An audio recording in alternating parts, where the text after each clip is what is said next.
Yo, what is good, YouTube, and welcome back to another JC2K video. In today's video, we are going to be doing a combined video here where I do the which should you pick up video in addition to the how-to video. Generally, I split these up into different videos, but obviously the Spark content came out yesterday, and I'm only just getting to it today because my power was out yesterday from 6 a.m. until about 5 p.m. So didn't do this video yesterday, but I'm going to go through and break down each of these cards individually real quick, and then talk about how to get them real quick, and just do both of those videos together in one because it's a day late. So hopefully this is that video for those of y'all who are wondering which of these cards you should be getting and also how to get them effectively. So before we hop into the video, if you haven't already, make sure you hit that subscribe button. Help me push towards the 30,000 subscriber mark on the channel. I upload every single day and would really appreciate it if y'all do subscribe. And without further ado, let's hop right into it. So we are going to start off with Clint Capella, who is the one other non-point guard besides Kuzma in this drop. He's the one card that wasn't promoted on the thing, and maybe they should have promoted him. Despite the fact he has only a 69 3-ball, he does actually have like decent gold shooting badges. So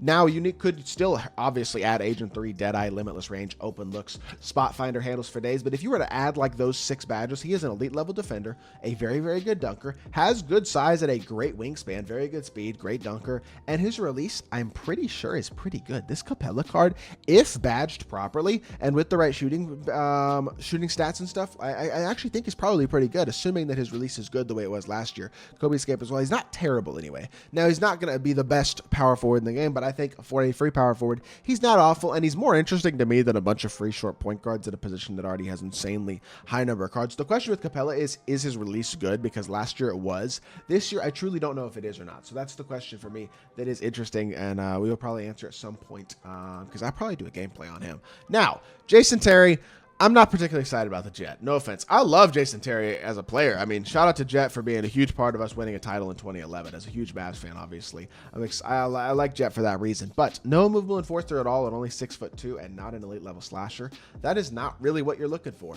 Now, I'm sure his release is pretty good, and I know his SIGs are very solid. But in general, I don't think Jason Terry is one of the best point guards in the game. I just think he's not going to be elite. Honestly, Grayson Allen, 6'4" with 6'7" wingspan, is also not going to be that great. Not an exceptional playmaker. Defensively, he's fine, but not incredible.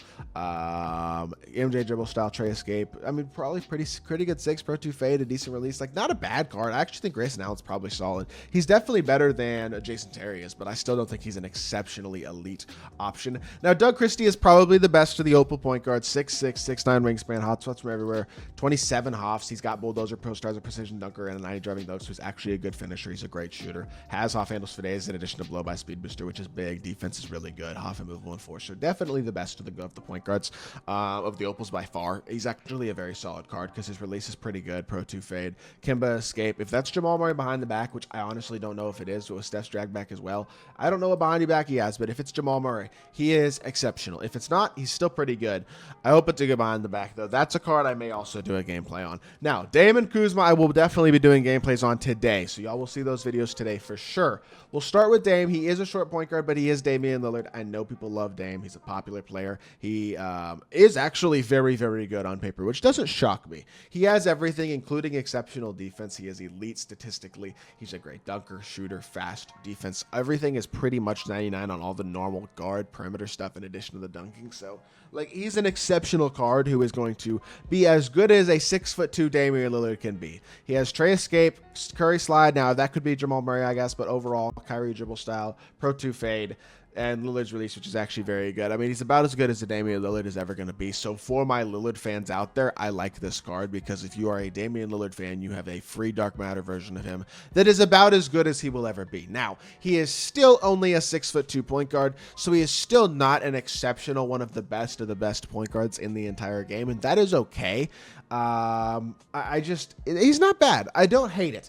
Now, the thing about this set is that Kuzma is actually very good, and that does help this set out because Kuzma, despite being the laziest card that I can remember in my team history, with literally 95 stats in every single attribute except passing vision, besides intangibles and shot IQ, which are only at 25 to lower overall. Although on a Dark Matter, do you really need to lower the overall? I don't know. Overall is kind of subjective anyway. But 95 stats across the board does mean he does everything well. And I mean literally everything. He's got Hoff movable enforcer as well. He is super complete. Hoff handles for days. He has everything. He is a very, very good card. Kyrie dribble style, Trey escape, hardened behind the back are very good sigs. Kuzma's release on very quick is a good release, and Pro 2 fade. Like, this card is actually very good. So I don't want to sit here and say he's not, because he actually is a super duper solid option. Is he lazy? Yes. Is he really, really good as well, and maybe the best free small forward in the game, or at least one of the very best? 100%. So very, very solid card. This spark drop is okay because Capella and Doug Christie are interesting. Dave is fun, if not elite, and Kuzma is actually very good. It's not an awful drop, despite my complaints about it when it was leaked. It's not horrible. I just wish there were less point guards and more interesting positions. But to complete this set, you have to do all 8 of these agendas to get Kuzma. You have another basically 13 days, 2 weeks from when the card came out to get him, which means you have 1 week left, less than a week actually, on Zion, which I am halfway done with. I could complete this Zion card 100% on my account, and I might. I haven't decided. I might just get it done, but he doesn't really help my team. I might do Kuzma as well, but realistically, I just don't feel like doing the grind, probably. So I don't know. Scrolling through here, the agendas. 100 4-pointers over clutch offline or clutch online games. 4-pointers take a while, but in offline, they're not that bad.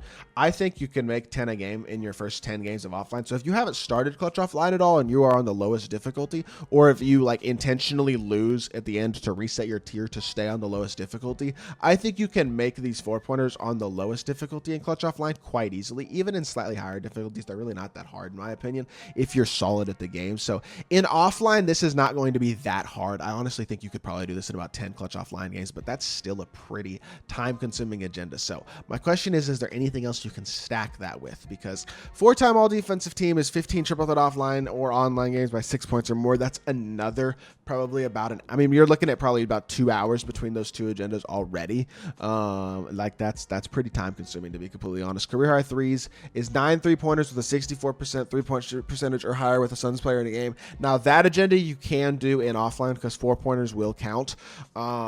So you can stack that with the 4-pointer agenda in clutch offline and make 9 3-pointers with like a Devin Booker or a Steve Nash or somebody like that who's a Suns card you have who's a really good shooter. So definitely think that one is not that bad, and that one's definitely worth doing it in clutch time offline as well. 5 multiplayer games using 5 Mavs players is going to be kind of annoying because in multiplayer, the only mode that you have more than 5 players on your team is unlimited and salary cap, I guess. So if you have Mavs players like at the end of your bench and unlimited or salary cap, I think that's probably going to be the easiest way to do this. Or you could just try to win 5 games of clutch online with a 5 Mavs player lineup. The thing is, I mean, I don't exactly know what my collection is, and I'm sure there are other Mavs cards that I could add to my collection, but if I'm building a 5-person Mavs lineup right now, like, I don't know what my Mavs team looks like. I'm sure some of y'all have more cards and more Mavs cards than I do, but I don't know how elite this team actually is. And I think if you have a good amount of them, maybe you do this, but like the way I have it right now, you see I got PJ Washington and then a bunch of like, nobody here is really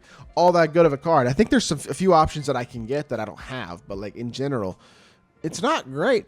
I think it's going to be kind of challenging. So honestly, your best bet might just be to use like low salary Mavs cards at the end of your salary cap bench and run like an 8-man.